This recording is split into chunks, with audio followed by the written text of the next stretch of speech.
Hi buddies, welcome back to my YouTube channel. You must have probably heard of split ends, but today I want us to get to know them in depth. Okay, so in this video I am going to share how split ends happen, what exactly causes them, and at the end of this video I'll be showing you the ways on how you're going to fix these split ends.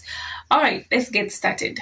So split ends happen when the hair cuticle, that's the outside covering of the hair shaft, is damaged. Now once this outside covering is damaged, it is going to expose the inner hair fibers. Okay, now once these inner hair fibers are exposed, they're now going to start separating. Take an example of a rope.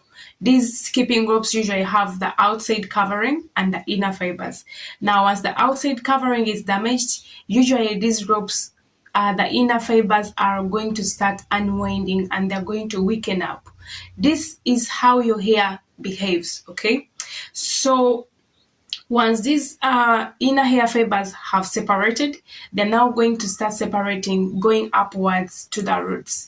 And this is going to weaken your hair strand. And it's eventually going to make your hair susceptible to breakage. Okay? So what are some of the things that causes split ends?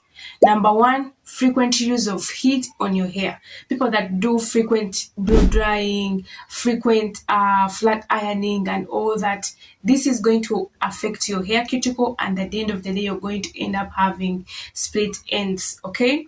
The second cause is overusage of chemicals. People that do relax their hair and people that do use bleaching agents, this is also going to damage your hair cuticle, and at the end of the day you're going to end up having split ends. The other point is people that have deficiencies in proteins, zinc, iron, some vitamins. These are also going to make your hair weak and so susceptible to having split ends. Okay. The other thing is having rough detangling.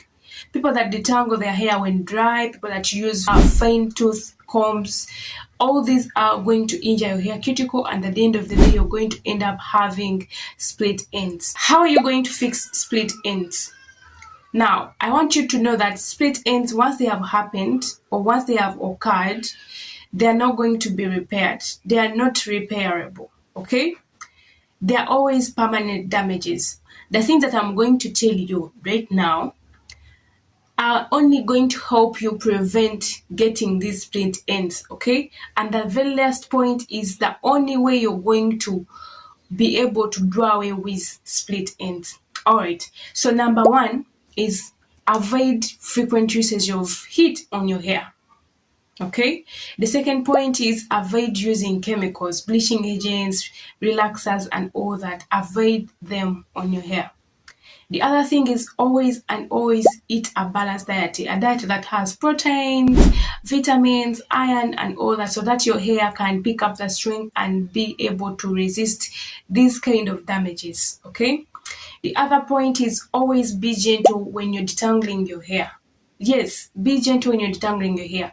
Always first moisturize your hair or dampen your hair, and then afterwards you can use a wide tooth comb to comb your hair or to detangle your hair. Or in case you can't do that, then you make use of your hands. Yeah, finger detangle your hair so that you can avoid inflicting damage on your hair.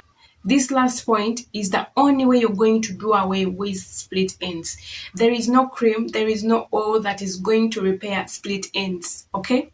So always make sure you trim your split ends, because once you leave them there, they are going to find their way up to the roots, and this is going to affect your hair strength. Your hair is going to become weak and so very susceptible to breakage. So it is better you trim them off so that you can retain your length, you retain the normal hair that you have. Okay, so many people believe that once you do trimming, your hair is going to shorten instead of, keeping the length, but that's not always true, darling. Okay, better you trim and leave the nice part of hair behind and do away with the split ends. But I don't encourage people to do routinely trimming, people that do monthly trimming or every 2 months trimming and all that. No, it's always better you inspect or assess your hair and see if it is really necessary to trim your hair. If it is not, then it's always better you leave it alone. If you think it is necessary to trim your hair, then go ahead and trim it. Do not develop a routine of trimming that, okay, for me, I trim my hair every 2 months or every 3 months or whatever it is, okay? Better you first assess and then react. All right, I have come to the end of my video. If you found this video very helpful, give me a big thumbs up. And for the new buddies, please subscribe to the channel. See you in the next one, and bye.